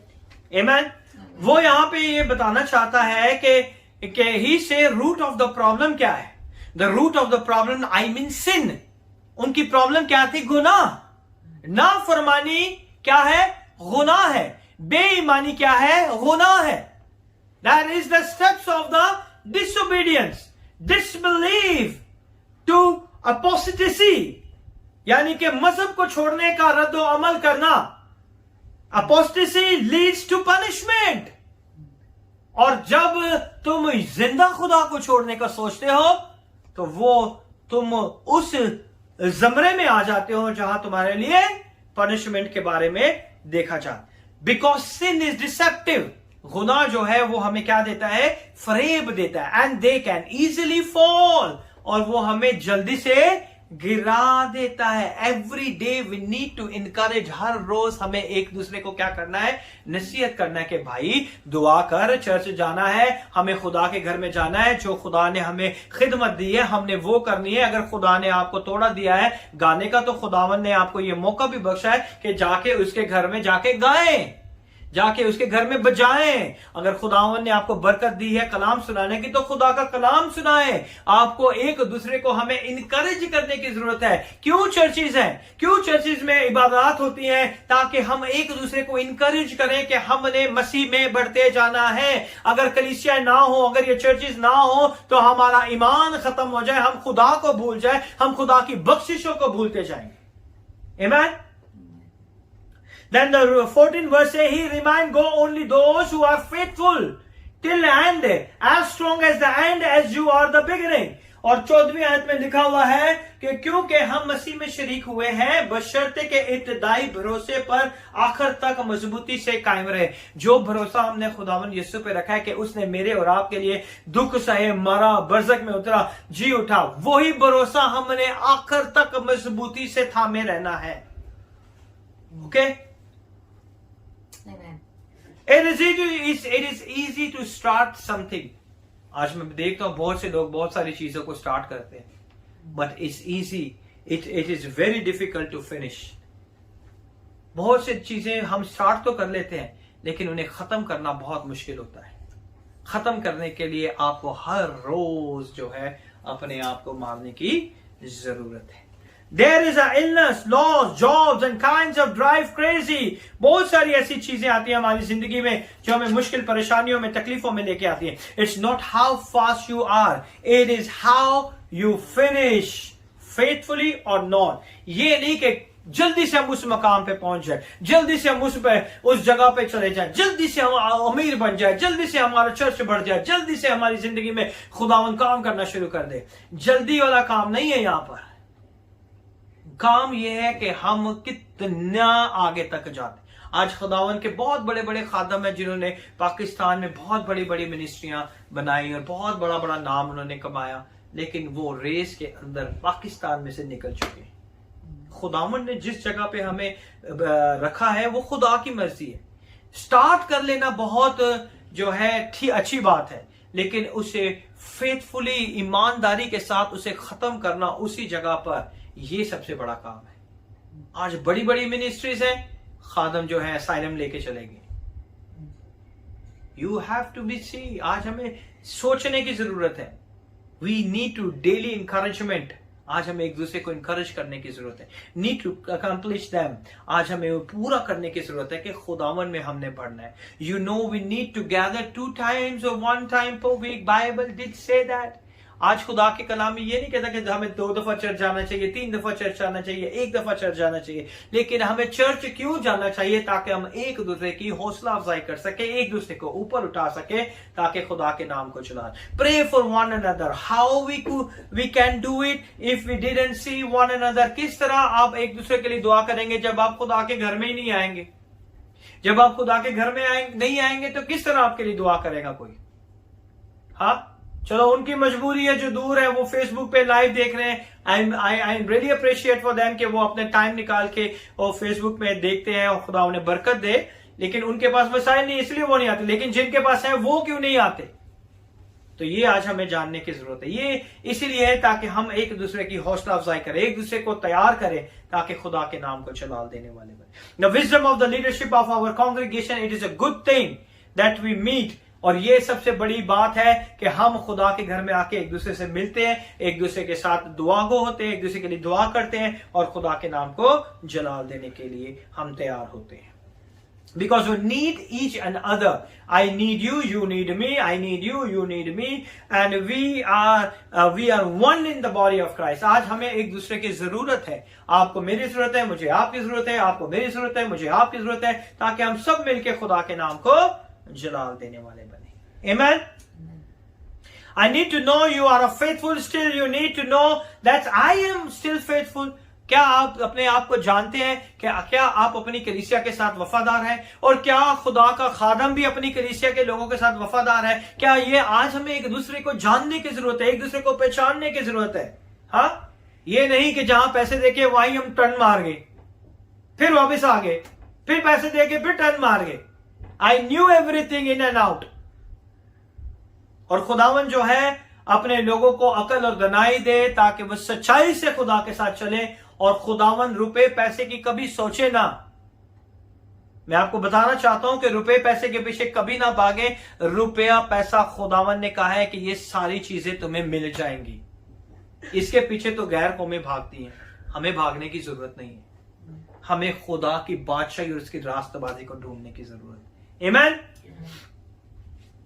और फिर देखेंगे हम आगे, you are faithful still, you need to know, encourage you, sometimes my turn to be discouraged, my turn to feel like quitting। और ये नहीं कि सिर्फ आपकी जिंदगी में आता है कि आप डिस्करेज हो जाते हैं, आपकी हिम्मत टूट जाती है, आप सोचते हैं कि मैं इसे छोड़ देता हूं सारी चीजों को। ये ऐसा मेरी जिंदगी में भी आ सकता है। मैं भी बहुत दफा सोचता हूं कि मैं ये काम खत्म कर दूं, मैं भी ये सोचता हूं कि मैं सब कुछ छोड़ के चला जाऊं, मैं भी ये सोचता हूं कि मैं सब कुछ ऐसा ही कर दूं। लेकिन आखिर तक मुझे ये जंग लड़नी है, आखिर तक मुझे अच्छी कुश्ती लड़नी है, ताकि मैं खुदा का वफादार खादम ठहरूं। आमीन। आज मुझे जरूरत है, आपको भी जरूरत है कि हम अच्छी कुश्ती लड़ें, ताकि खुदा के नाम को जलाल मिले। और यहां पे वो 15वीं से लेकर 9वीं आयत तक कहता है, Israelite who punished in the desert as a result of their unfaithfulness. और जो लोग मूसा के कलाम पर ईमान नहीं लाए, वो वहीं के वहीं उसी जगह पे क्या हो गए? मर गए। The point is there sin didn't disqualify them, कि वो जो था गुनाह की वजह से डिस्क्वालीफाई नहीं हुए। It was a unfaithfulness. गुनाह की वजह से वो डिस्क्वालीफाई नहीं हुए थे कि वो उस वादे की जमीन में, वो नाफरमानी की, बेईमानी की वजह से वो अनफेथफुलनेस की वजह से, and that their sin cause they led to failure. और फिर वो गुनाह ने उनके अंदर जन्म लिया, और इसी वजह से वो खुदा के उस सारे मकसद से, उस प्लान से बाहर आ गए। Because they gave up, they quit, they stop, they being not faithful. और उन्होंने खुदा के कलाम के ऊपर अपने आप को कह दिया कि हम थक गए हैं, हमारी जान की रात आ गई, हमें क्या मिला है, हमें बियाबान से मरने के लिए लेके आ गया है। और ये सारी चीजें कहने के बावजूद वो जो है वो उसी जगह वो लोग के सब मर गए, और उस वादा की जमीन पर नहीं पहुंच पाए। आमीन। सो हमें जो है खुदावन के कलाम में सारी वार्निंग्स है। आज खुदावन हमें तैयार करता है कि हमने जो शुरू किया है बेड़ा, उसे आखिर तक लेके चलना है, ताकि हम खुदा के नाम को जलाल देने वाले बने। चैप्टर 4 वर्स नंबर 1 to 10 के अंदर खुदा ने बहुत सारे प्रोमिसेस दिए। The promises of heaven was couched in a various than the promise of glory. अगर हम खुदा के कलाम में देखें तो खुदा के कलाम में जो आसमान का वादा है, आसमानी चीजों का जो वादा है, वो उसे जो है खुदा के जलाल का वादा है, वो खुदा की the promise of the eternal life, वो हमेशा की जिंदगी का वादा है, the promise of the rest and all the terms of the metaphoric for the something going to heaven. और ये सारी चीजें जो है हमें बताती हैं कि ये सारी चीजें हमारे लिए जो है आसमान पर हैं, और हम जो है आसमान पर जाके हमेशा की जिंदगी में क्या हो जाएंगे, आराम पाएंगे. For the something going to heaven. Jews in the Old Testament two type of significant or pointed to the heavenly reward to the future. उनके पास दो ऐसी चीजें थी जो उन्हें आराम के पास लेके जाती थी. पहला क्या था, सबत. पहला क्या था, उनके पास सबत का दिन था, the Sabbath day. The first one is a Sabbath on an earthly rest, work from the work. यानी कि वो 7वें दिन उन्हें क्या करने का हुक्म था कि वो 7वें दिन क्या करे, आराम करे. सबत के दिन क्या करना था, उन्हें आराम करना था. और उन्हें सबत के दिन क्या करना था, in order to concentrate on one relationship with God. और उस दिन उन्होंने अपने रिलेशनशिप को क्या करना था, खुदा के साथ मजबूत करना था. हम छुट्टी के दिन खुदा के घर ही नहीं आते. पिकनिक है, रात की पार्टीज, सुबह उठे ही नहीं जाता. तो सबत के दिन क्या होता था, सबत के दिन the day of Sabbath, the earthly rest from the work in the order to concentrate in a one relationship with the God appointed to at a time of unbroken fellowship with him. और जो पूरा हफ्ता उनकी रफाकत खुदा से टूटी रहती थी, सबत के दिन वो क्या करते थे, अपनी रफाकत को खुदा के साथ बहाल करते थे. आज मुझे और आपको भी छुट्टी के दिन खुदा के घर में आना जरूर है, ताकि हम खुदा की इस रफाकत में बढ़ते जाएं. Now the reason why we didn't keep the Sabbath as a Christian, आज हम मसीह लोग क्यों नहीं सबत मनाते, कभी हमने सोचा है? Why we are not celebrate the Sabbath day? Today is that we have already begun that unbroken fellowship with God. यानी कि हमने वो जो खुदा के साथ रिश्ता जो हमारा टूट चुका था, हमने उसके टूटे हुए रिश्ते को दोबारा बहाल करने के लिए अपने आप को क्या कर लिया है, तैयार कर लिया. सबत के दिन वो क्या करते थे, सबत के दिन वो आराम करते थे और अपने रिश्ते को खुदा के साथ क्या करते थे, बहाल करते थे. In old testament it's a type that we already have today. आज भी हमारे पास वो दिन मौजूद है. We don't need to set apart of 24 hour period eventually around the Messiah. और जो मिसाया है उसके लिए कोई 24 घंटे हमारे लिए दरकार नहीं है. The Messiah has come. We are spiritually united with God through Christ. सबत के दिन वो क्या करते थे, वो अपने सारे कामों से आराम करते थे और खुदा के साथ अपने रिश्ते को क्या करते थे, बहाल करते थे. हम मसीह लोग क्यों नहीं सबत मनाते, क्योंकि हमें खुदा के साथ बहाल करने वाला यीशु मसीह नासरी है. वो ही हमारा सबत है और उसी में हम बाप के साथ रफाकत रखते हैं. हालेलुया. उसी के अंदर रह के हम किसके साथ है, रफाकत रखते हैं, कायम रह के हम बाप के साथ रखते हैं. We have a knowledge of God through the word. आज हमारे पास जो खुदा के कलाम का, खुदा का जो इल्म है, वो हमें खुदा के कलाम में से मिलता है. We have a spiritual regeneration through the Holy Spirit. आज हम जो है रूहानी तौर पर दोबारा खुदा के साथ जब राब्ता तैयार करते हैं, तो हमारा जो दरमियानी है, मदद करने वाला है, वो खुदा का पाक रूह कुद्दस है. We already have, we are not waiting for as a Christian day, and we are enjoying and the everlasting Sabbath rest. आज हम मसीह में होके उस सबत के उस आराम में दाखिल हो जाते हैं जब हम यीशु के अंदर आ जाते हैं, क्योंकि यीशु में आने से हमें आराम मिलता है. और वहां पे खुदा ने कसम खाई थी कि कोई मेरे आराम में दाखिल नहीं होगा. उनका आराम उनका प्रॉमिस लैंड था. मेरा और आपका आराम जो है वो आसमानी बादशाहत है, वो आसमान पर है, और हम यीशु मसीह में आसमानी चीजों को हासिल करते हैं. आमीन. Sabbath they looking but we have it. वो आज भी उस सबत की उम्मीद रख रहे हैं, उस प्रॉमिस लैंड की उम्मीद रख रहे हैं, उन चीजों की उम्मीद रख रहे हैं, लेकिन हमारे पास तो ऑलरेडी यीशु मसीह में मौजूद है. आमीन. और दूसरी चीज हम देखेंगे, हेवन. हेवन का जो है उसे, heaven is a promise land. उनका हेवन, उनका प्रॉमिस लैंड कौन सा था, वो जगह, वो जियोग्राफिकल जगह उनका प्रॉमिस लैंड था। और हमारा कौन सा है? हेवन है, आसमानी है। Which was to be the homeland for the God's people. और वो खुदा के लोगों के लिए क्या है? उनका जो है वो जगह है। That kingdom is not a political or it's not a geographical, it's a spiritual. हमारे जो मकाम है, हमें जो चीजें मिलेंगी, ना तो वो पॉलिटिकली है, ना वो जियोग्राफिकली है कि जमीन के हिस्से मिलेंगे। हमें हर चीज रूहानी आलम में रूहानी तौर पे खुदा देगा। आमीन। Christ establish it. और ये सारी चीजें यीशु मसीह ने हमारे लिए तैयार किए with his death and resurrection and who believe and obey the gospel. आज उसके जी उठने की कुदरत से, उसके मौत से, उसके जी उठने की कुदरत से और अंजील के ऊपर ईमान लाने से हम इन आसमानी मकामों में क्या होते हैं? दाखिल होते हैं। Inter into the kingdom born again. अगर हमें उस बादशाह में दाखिल होना है तो हमें नए सिरे से क्या होना पड़ेगा? पैदा होना पड़ेगा। Author say that the rest was to be had in the promise land. उनकी रेस्ट कहां पे थी? उस जियोग्राफिकली जमीन के ऊपर। लेकिन आज जो है हमारी रेस्ट उनकी रेस्ट से कई बड़ी है। वो जमीन के अंदर आराम देख रहे हैं, हमारा आराम आसमान पर खुदावन यीशु ने बना दिया। आमीन। हमारा खुदा बहुत ही जबरदस्त खुदा है। वो हमारी जिंदगी में अपना जलाल जाहिर करने की कुदरत रखता है। और चौथे बाब की पहली आयत पढ़ें। Let us therefore fear lest a promise being left us of entering into his rest, any of you should seem to come short of it. Amen? पढ़े उर्दू में। हम देखेंगे पर जब इसके आराम में दाखिल होने का वादा बाकी है तो हमें डरना नहीं चाहिए। इसका मतलब कि वो वादा अभी तक खत्म नहीं हुआ। उनका प्रॉमिस लैंड का वादा जो था खुदा ने पूरा कर दिया, लेकिन हमारा वादा खुदा ने खत्म नहीं किया। Still available. मुश्किलें आ रही हैं, परेशानियां आ रही हैं, तकलीफें आ रही हैं, but the promise is still available. आमीन।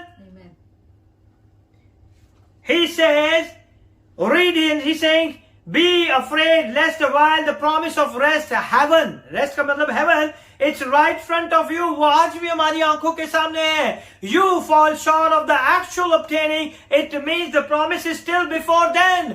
वो वादा जो है आज भी आपके लिए कायम है. But should be frightened, आज हमें डरने की जरूरत है.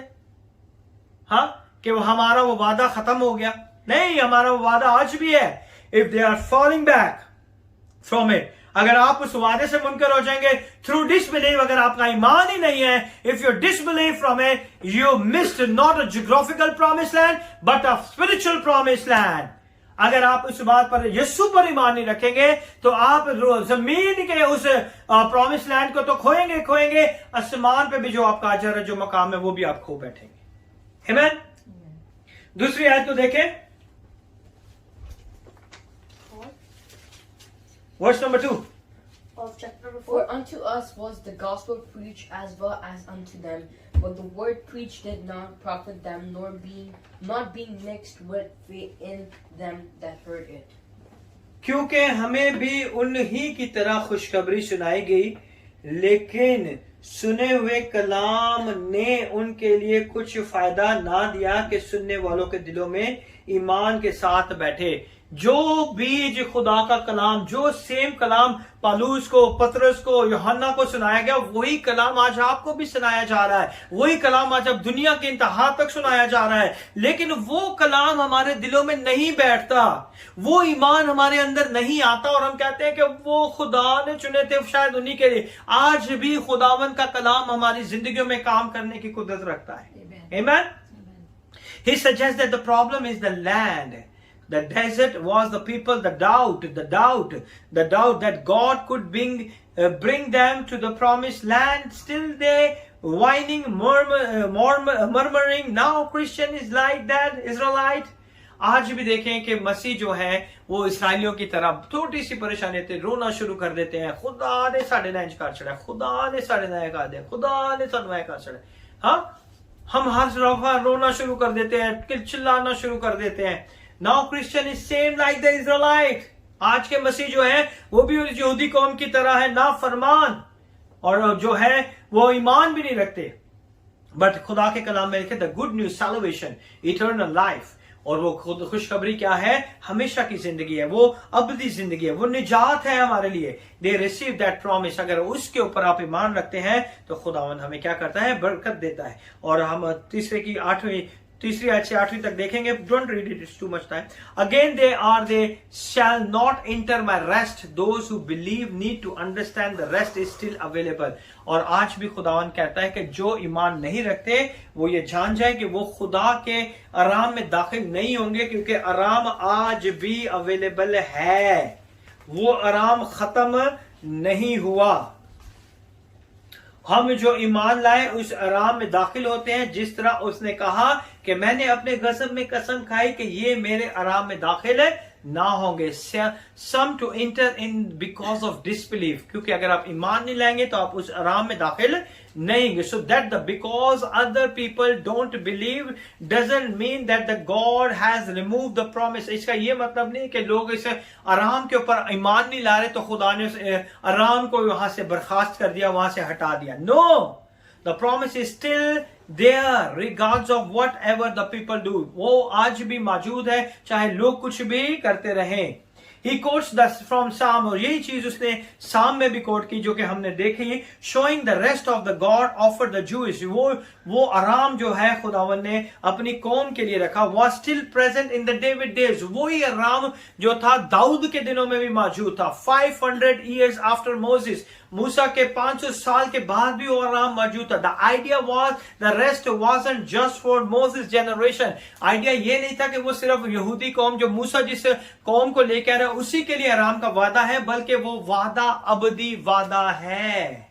वो दाऊद के जमाने में भी वो वादा मौजूद था। But for every generation who would believe today the rest is there. आज भी जो नस्ल उस पर ईमान लाएगी, खुदा का आराम वहां पे मौजूद है। Promise of heaven is there today, tomorrow and the day after, so on. आज भी खुदा का जो आराम है वो मौजूद है, आज कल और जब तक हम रूह जमीन पर रहेंगे, खुदा का वो आराम जो है वो हमेशा के लिए कायम है। He wrap all the times element all in the words today। और उसने सारे जमानों को जो है उसने एक ही जगह में इकट्ठा कर दिया, और जिसे हम आज का दिन कहते हैं। If you alive today, that promise is still there। अगर आज आप जिंदा है और खुदावन का वो आराम आज भी आपके लिए है। He quotes Joshua, if the Joshua conquest of the land would have fulfilled God's promise of the rest। और यशुआ जो है उसे वो खुदावन लेके गया ताकि खुदा का वो वादा उसकी जिंदगी। Well, David would not be talking about it। अगर आप दाऊद के बारे में देखें तो दाऊद कभी भी आराम के बारे में नहीं बात कर रहा। The promise remained alive because Jewish think they reached the promised land। क्योंकि वो इसलिए बात नहीं करते क्योंकि वो जान गए थे कि वो उस वादे की सरजमीन पे क्या हो गए हैं, पहुंच गए हैं। They reached the promised land, but others say best is yet to come। और वो पहुंच गए हैं, लेकिन अभी भी जो है अच्छा जो है हिस्सा वो अभी आने वाला है। So he confirmed that he promise of rest remains। He explained that the promise is not something you own। वो आराम जो खुदा देगा उसे आप अपने वसीला से, अपनी ताकत से हासिल नहीं कर सकते, बल्कि खुदा पर ईमान लाने से आप हासिल नहीं करोगे, बल्कि उनके अंदर दाखिल हो जाओगे। If it's something you enter into, like the land they own, they fought for the land and they defend the land। जिस तरह उस कौम ने उस हिस्से के लिए, उस जमीन के लिए उन्होंने जंगें लड़ी, उन्होंने उसे बचाने के लिए जंगें लड़ी और उसे अपना बनाने के लिए जंगें लड़ी। God promised for ultimate rest, not promise of the land you can own it। और खुदा के आराम को उन्होंने वो जमीन को अपना बना लिया, लेकिन जो खुदा का आराम है उसे हम अपना नहीं बना सकते, हम सिर्फ उसमें दाखिल हो सकते हैं, हम सिर्फ उसमें दाखिल हो सकते हैं। So don't repeat the mistake of the Israelite Christian are in the process of entering into the rest। जो मसीह लोग हैं उन्हें ओन नहीं कर लेंगे उस वादे को, उस रेस्ट को, बल्कि वो उसके अंदर इंटर होंगे। Be diligent, be zealous to enter the rest। Falling away the church is the sign that the one is the falling away from the rest। अगर आप कलीसिया को छोड़ते जाएंगे, दूसरी कलीसिया, तीसरी कलीसिया, चौथी कलीसिया, तो आपके जिंदगी के अंदर जो खुदा का आराम है वो भी आपकी जिंदगी में इसी तरह रहेगा। He tells your walk with Christ today if you are faithful to that. अगर आज हम मसीह यीशु में वफादार हैं तो आज खुदावंद हमारी जिंदगियों में काम करने की कुदरत रखता है. He say listen the warning because it's come from the God word which is a powerful not to be ignored. वो 12वीं और 13वीं आयत में चौथे बाब की कहता है कि ये खुदा की तरफ से तुम्हें तंबी है, इसे ऐसे ना जाने दें, क्योंकि खुदा के कलाम में लिखा है कि खुदा का कलाम जो है जिंदा है, मौसर है और वो दो धारी तलवार से भी ज्यादा तेज है, जो हमारे बंद गूदे में चला जाता है. Word is effective, it's a living, it's a sword, it's effective, it's a sharp, bones and marrow, nothing is hidden from the God's view. और खुदा की नजर से कुछ भी नहीं छुपाया जा सकता. For the God views His word. The warning is real for us today as it is for them. आज भी वो तंबी उनके लिए भी वही थी, आज मेरे और आपके लिए है, ताकि हम खुदा पर ईमान लाएं और उसके नाम को चला दें. खुदा इस कलाम के वसीला से आपको बड़ी बरकत दे. God bless you.